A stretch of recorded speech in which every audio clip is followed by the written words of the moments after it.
So some years ago, shortly after we were married, I discovered or became aware that I wasn't experiencing the same loving feelings that I had associated that we'd begun our marriage with. We were like most newly married couples, very passionately in love when we started. But then those feelings started to fade.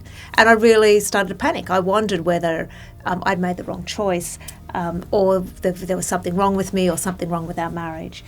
It's a question a lot of couples ask us. Can you fall out of love?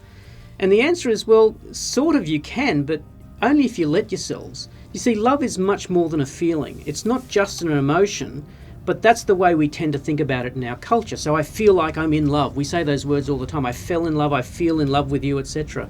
Well, love is much more than just that emotion. It's also something we do with our minds. We have a willfulness. It's an intention to love. And we know that as parents. It's not always great fun looking after a young baby. It's late nights, it's tired, but we love them no matter what. We act lovingly. Love is not just an emotion. And so when you understand that, when you understand it's not just about how I feel, but it's what I do and how I act, then you can actually avoid that situation where you feel like you're falling out of love, because now you've got a choice. And that's what I think willful marriage is about. Willful marriage brings the feelings and the emotions, the things we love about marriage, with our intention, our spirit, our desire to act lovingly, sometimes even when we don't feel loving towards each other. One of the things I think throws us off balance a little bit of couples is because the initial experience of falling in love is so powerful and so emotive, and that comes from the brain chemistry that changes, that really puts us into this state of euphoria, and it's a beautiful and natural and wonderful part of falling in love.